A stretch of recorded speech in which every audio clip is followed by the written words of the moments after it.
A mother from Caerphilly whose son is one of an estimated 20,000 children left disabled by an epilepsy medication taken during pregnancy says living with the guilt has been unimaginable.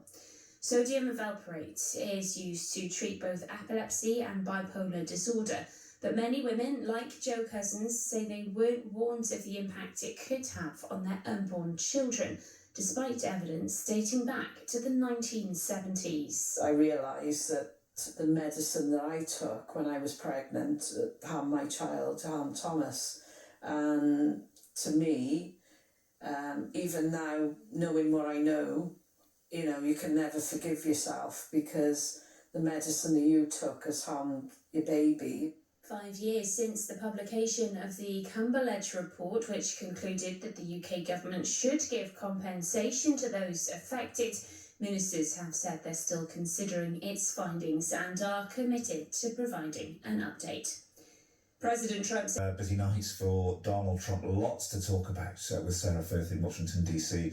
in the next few minutes. And Claire Nazi is here before 7:30 with an update on Storm Floris. So we'll find out where that's likely to hit. Monday, I think, is going to be the worst day of it. So Claire Nazi, yes, here before 7:30. Then we'll talk football. I'll have to discuss the Lions later. But first of all, a mother from Caerphilly says she feels guilty that she took epilepsy medication while pregnant, which resulted in her son living with lifelong disability. This is Jo Cousins, whose son Thomas, who's now 25, one of around 20,000 children who were affected by the drug sodium valproate. Now, that's 10 times more people who were impacted by the thalidomide scandal, who were unknowingly exposed to the drug. And there's evidence going back decades of the risks during pregnancy. Many women, including Jo, say they were never warned of the dangers of taking the medication while pregnant. There was a report in 2020 that looked into the scandal, and it concluded that victims should receive compensation from the UK government. Ministers have said they're still considering its findings, and victims are still waiting for answers. Well, Jo's here in the studio. Good morning. Good morning. Thank you for coming in. And tell me first of all about Thomas. How is he? Thomas is a lovely young man. I've got a nephew that's the same age as Thomas, and I see my nephew going out and about. He's got a girlfriend, he goes on holidays, and then I look at my son Tom.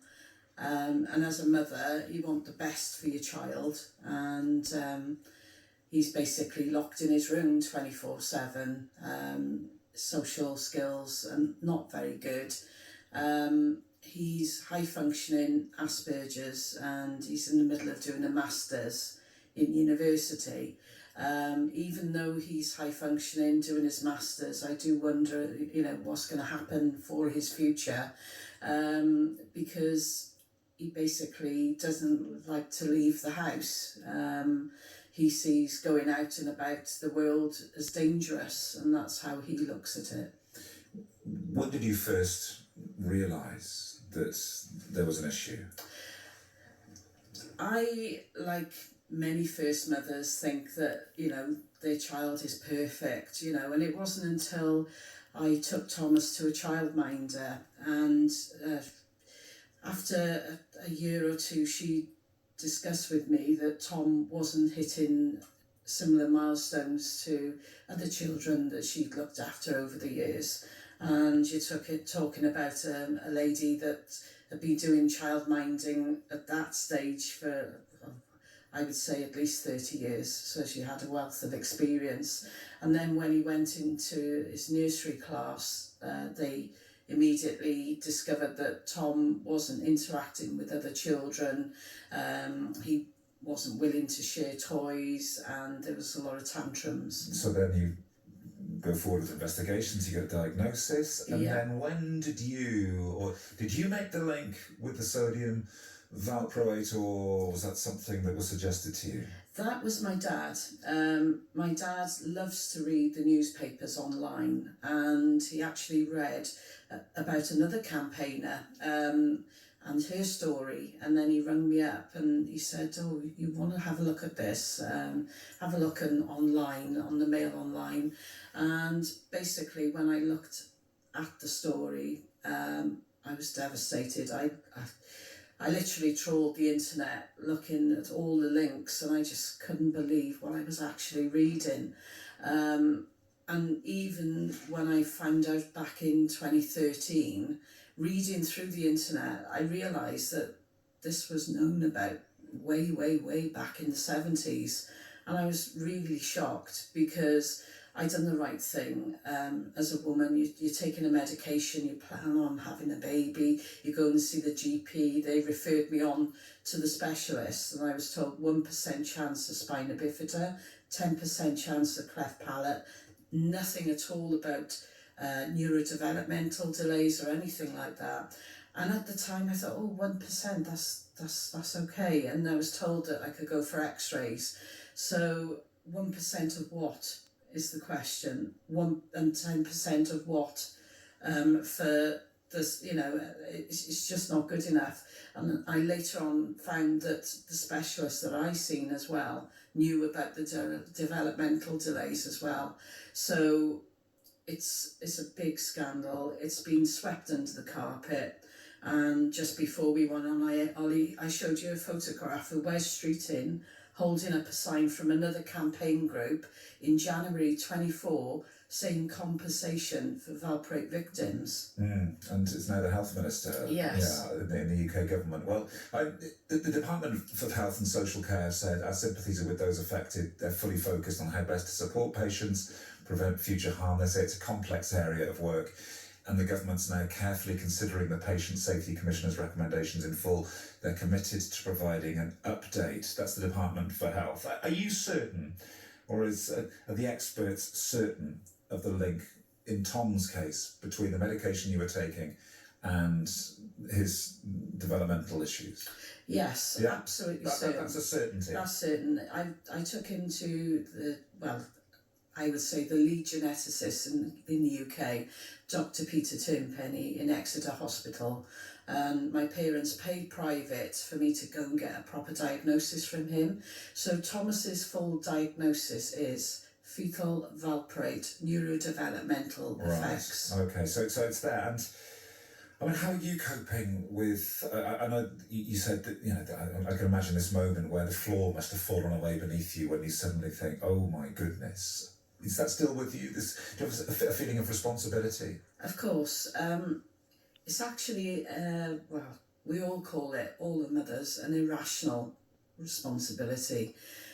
We weren't told about the dangers. We weren't given the correct warnings. But I will take this to my grave. Even when hopefully they announce that we will get financial and non-financial redress, the guilt will always be with me that I took a tablet that's permanently harmed my child. And you can't take that away, And any mother, any parent will tell you that even though you've got an adult child, they're still your babies, and they'll always be your baby. And obviously there's a lot that the money wouldn't be able to do.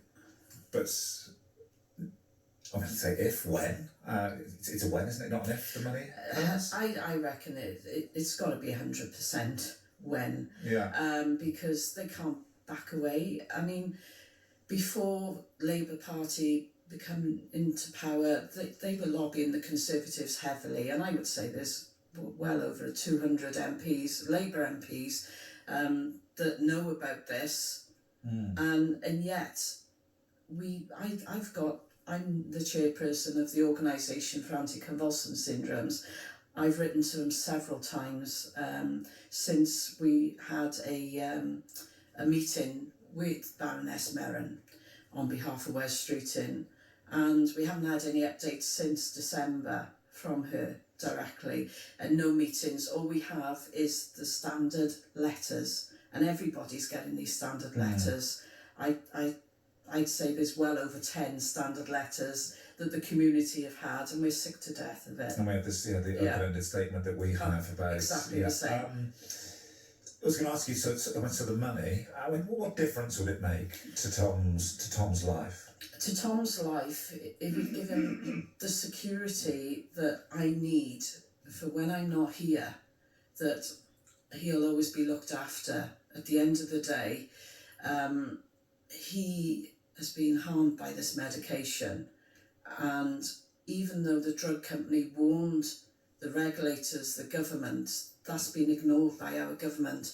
How many prime ministers have there been since 1973?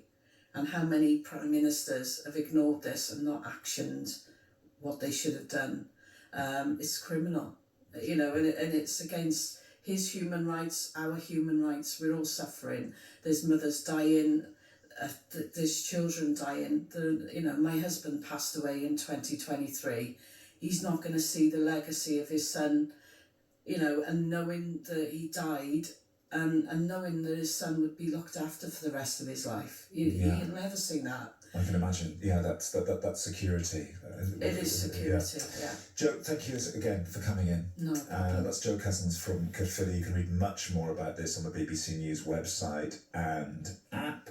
And we'll return to the story a little bit later on and get another view of the situation here. But thank you very much, Jo. She feels guilty that she took epilepsy medication while pregnant, which was... Ellie sold a car finance deal with us on that as well. We'll go to Porthcawl for the golf.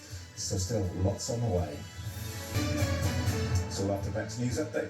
Says he's ordered 2 nuclear submarines to be positioned in appropriate region. Compensation schemes needed. Norwegian won a prize of $250,000 Celsius. Look at that. In ships. 4 counties start their League 2 camp. Andy? They've got to sort of deal with that now where some of the teams who play in the championship but last season when the both clubs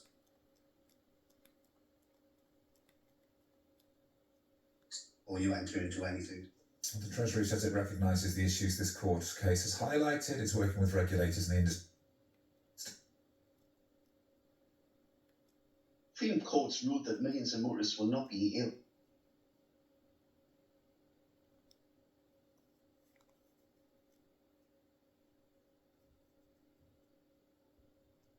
How do they differ from a loan?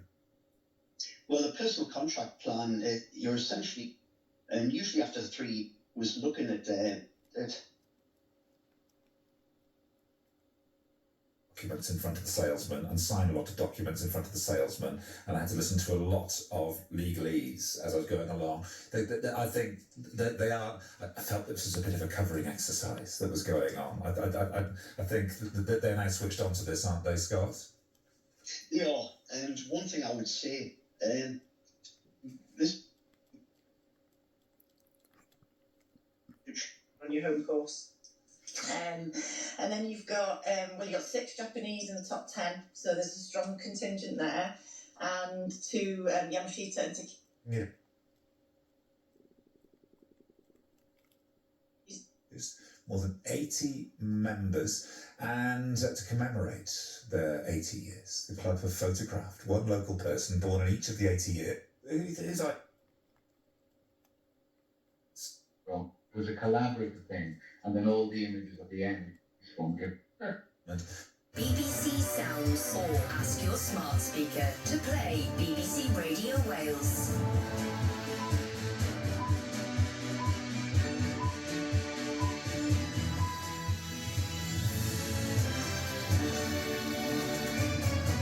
BBC News for Wales at 8 o'clock. This is Rebecca Miles. A mother from Caerphilly whose son is one of an estimated 20,000 children left disabled by an epilepsy medication taken during pregnancy says living with the guilt has been unimaginable. Sodium valproate is used to treat both epilepsy and bipolar disorder, but many women, like Jo Cousins, say they weren't warned of the impacts it could have on their unborn children, despite evidence dating back to the 1970s. 5 years since a report concluded the UK government should give compensation to those affected, ministers have said they're still considering its findings and are committed to providing an update. Jo Cousins' son Thomas says he doesn't feel he's ever had the support he's needed. I've received absolutely no financial aid for any of problems growing up till now, and still to my future. Still considering its findings and are committed to providing. So have said they're still considering its bipolar on BBC Sounds or ask your smart speaker to play BBC Race.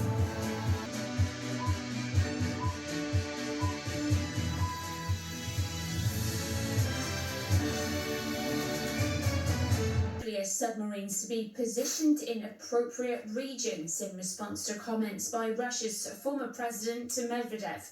The two and so he responded in this way, which is also industry-wide compensations reports. The Supreme Court rejected two claims to ignore adverts for claims for. It said it would work at pace to decide its next step by Monday and would be looking to see if the problem was a significant issue across the industry. A 76-year-old man will appear in court this Claire Nazir told Radio One today at home to Peterborough Unite.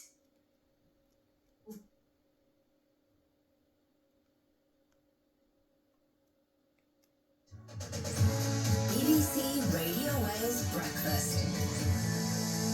Thank you, Beck. Thank you very much. So off to the Eisteddfod before 8:30. We'll get the latest as well on yet another nuclear confrontation between the United States and Russia. That seems to be happening anyway.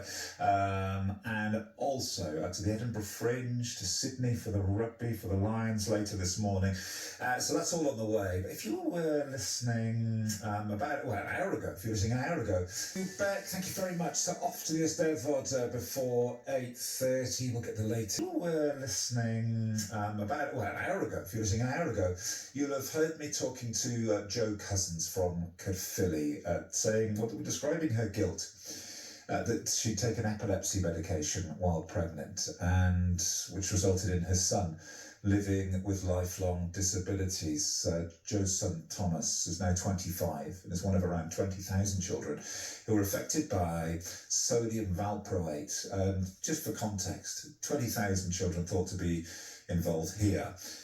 That's 10 times the number of those that were impacted by the thalidomide scandal. And there's evidence going back decades. We're going to look at the timeline shortly, but decades the evidence goes back that of the risks during pregnancy. Many women, including Jo, say they were never warned of the dangers of taking the medication while pregnant. This is what Jo told us about when she discovered the link. My dad loves to read the newspapers online, and he actually read about another campaigner and her story, and then he rang me up and he said, "Oh, you want to have a look at this? Have a look online, on the Mail Online." And basically, when I looked at the story, I was devastated. I literally trawled the internet looking at all the links, and I just couldn't believe what I was actually reading.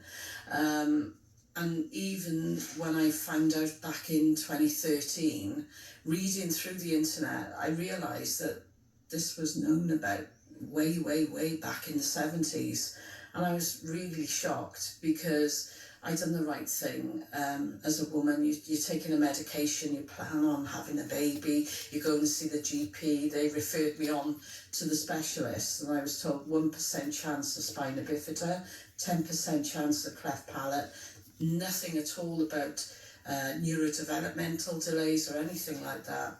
That's Jo Cousins with me earlier. We were discussing how it's been 5 years now since a UK government report recommended compensation to victims. Ministers say they are still considering its findings. Dr. Owen Pickrell is a consultant neurologist at Morriston Hospital in Swansea. Thanks for being with me this morning. Good morning.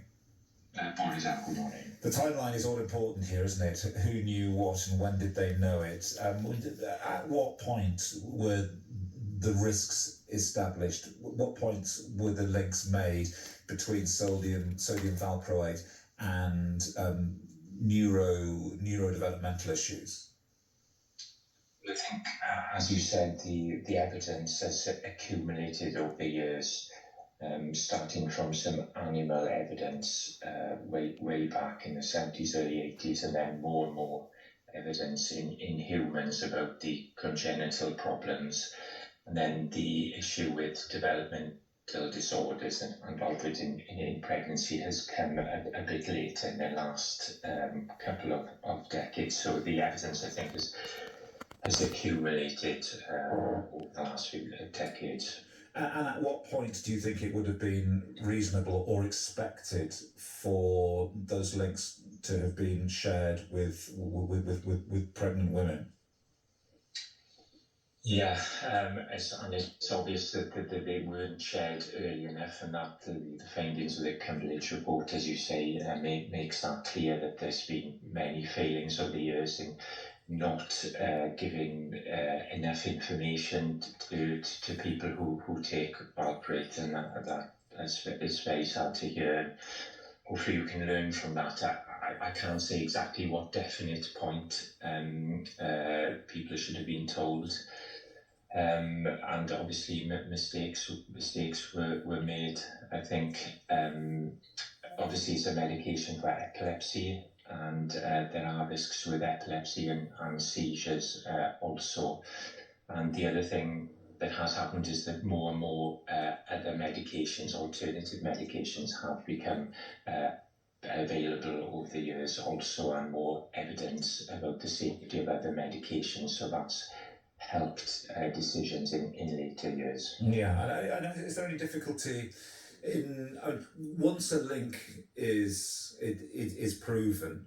Is there any need then to establish the cause of conditions in individuals, or is a general link enough to establish cause? Well, it does depend on individual cases, and it depends on the particular question, obviously, and there are different types of study and different types of evidence, and of course that some evidence is far higher quality than others, but as time and evidence accumulates, then the links get stronger, and I think very early on, with smaller studies and poorer quality evidence, it's harder, but as time goes on, evidence does get stronger. But it is difficult to talk about individual circumstances, but obviously, there's a background of strong evidence as well. Yeah, I'm just trying to understand why there might be a hold up here and what needs to be considered. But from your point of view, now working with patients, is there a risk here? And is there a risk that some women may see this as a choice between becoming pregnant or continuing with epilepsy medication? Yes, of course. And it is very difficult for women with epilepsy. They have to deal with the epilepsy and all the issues that raises. And then they also have to think about the baby also. I think there are there are alternative medications available now. There's lots more information, and hopefully we've learned a lot from mistakes in the past in giving people the informed decisions and information that they need.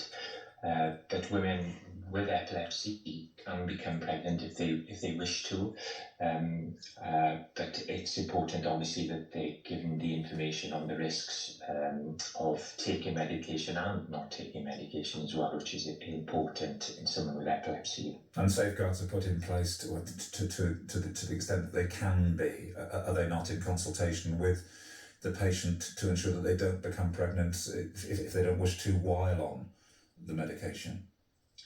Yes, of course. As you said earlier, for sodium valproate now there are lots of regulations in place, and women who want to take or need to take valproate and have made that informed choice can do so, but they need to be on a secure form of contraception, and 2 independent specialists must have agreed that there's no alternative for them. And they also need to sign a form each year, and 2 independent specialists also need to sign that form. So there's lots of safeguards in place now sodium valproate. Thank you very much. Thank you. That's Owen Pickrell, Dr. Owen Pickrell, consultant neurologist at Morriston Hospital in Swansea. So to the story that dominates the front page in the BBC News for Wales at 9 o'clock. This is Rebecca Miles. A mother from Caerphilly says she feels guilty that she took epilepsy medication while pregnant, which resulted in her son living with lifelong disabilities. Joe Cousin's son Thomas, who's now 25, is one of around 20,000 children who were affected by sodium valproate. We all call it, all the mothers, an irrational responsibility. We weren't told about the dangers, we weren't given the correct warnings, but I will take this to my grave. Even when hopefully they announce that we will get financial and non-financial redress, the guilt will always be with me that I took a tablet that's permanently harmed my child. 5 years since the report concluded the UK government should give compensation to those affected, ministers have said they're still considering the findings.